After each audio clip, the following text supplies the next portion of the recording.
Now let us consider some simple problems based on our knowledge regarding the gravitational field and gravitational potential. We know that if you have got a point mass m, then at a distance r from it, the gravitational field E equals gm by r square, and the gravitational potential V equals minus gm by r. We also know that if you have got a spherical shell of mass m and radius r, then if we consider a point at a distance small r from its center, here the gravitational field E equals gm by r square and gravitational potential V equals minus gm by r square. If we consider a point on this surface, the gravitational field E equals gm by the radius square and potential V equals minus gm by radius. If we consider a point anywhere inside the shell, E equals 0 and V equals minus gm by r, which is what we find at the surface. So if we enter into a spherical shell, the gravitational field suddenly becomes 0, but potential will remain same throughout, including the center also. Now let us add these two factors to get a simple problem. Suppose we have got a hollow sphere. Now let us consider a hollow sphere of mass m and radius capital R. At its center, we keep a point mass of m.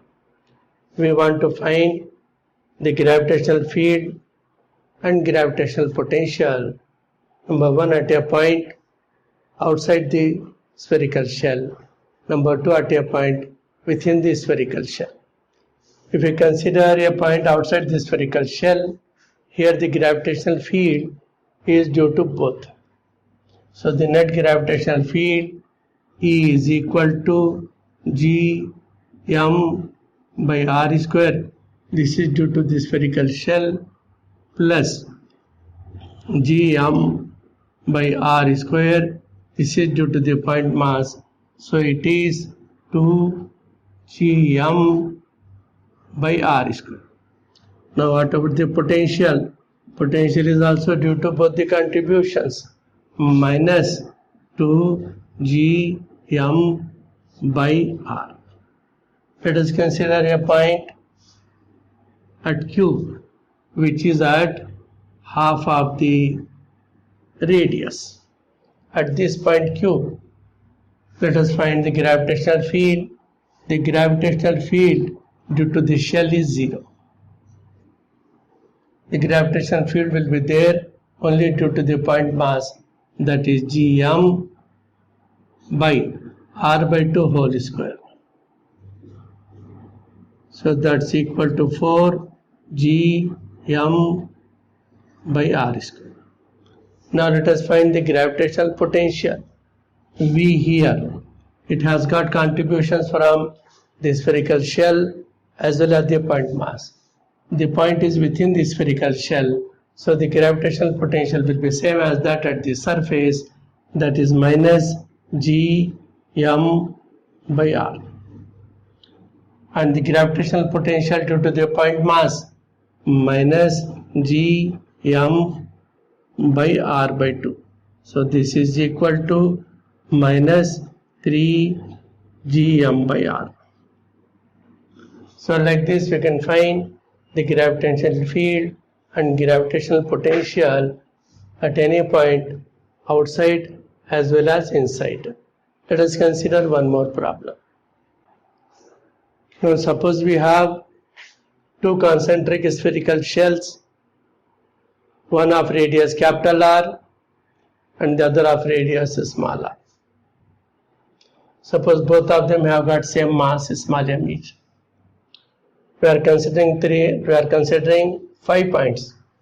One outside both the shells, second one on the surface of the outer shell, third one in between the shells, fourth one on the surface of the inner shell, fifth one inside the inner shell.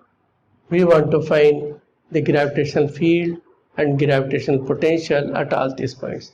Suppose the point A is at a distance A from the common center. Here the gravitational field is contributed by both, so that is G, M plus M, both the masses contribute, divided by distance square. What about the potential? Potential is also contributed by both the sources. So this is minus G bracket M plus M divided by A. Here you see purposefully I have written M plus M because sometimes their masses may be given to be different. Okay. Next, we want to consider a point B on the surface of the outer sphere. That means here the distance is capital R. At this point, the gravitational field is contributed by both. That is G bracket M plus M divided by capital R square, and potential is also contributed by both. That is G bracket M plus M divided by R. Now let us consider point C. At C, the gravitational field EC is equal to. This point C is within the outer shell, so the outer shell does not contribute for a gravitational field. Only the inner shell will contribute for gravitational field. So the gravitational field is only due to the inner shell, so Gm by C square. What about the potential at C? The potential at C is contributed by both the outer as well as inner cells. Outer shell, since the point C is inside the outer shell, therefore whatever the potential at its surface, same will be there at C. So that is G minus Gm by capital R minus. Now due to the inner shell, minus Gm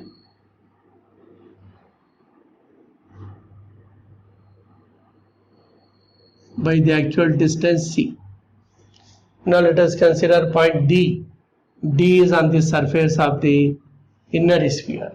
So here the gravitational field is contributed by only the inner shell. So ED is equal to Gm by small r square. What about the gravitational potential? It is within the outer sphere at the surface of the inner sphere. So Vd is equal to minus Gm by capital R minus Gm by small r. Now if you take point X, X is within both the shells. Therefore, the gravitational field at X is equal to 0, but the potential at X is not 0. It is same as what we have got at D, because the point X is within the outer shell as well as the inner shell. So it is minus Gm by capital R minus Gm by small r. If you want, you can have one more point mass here and solve the problem. In that case, for this point there will be 3 contributions. For this point also there will be 3 contributions. For this point there will be 2 contributions. For gravitational field, for potential, 3 contributions. For this point on the surface, there will be 2 contributions for gravitational field and 3 contributions for potential. I hope you understood this.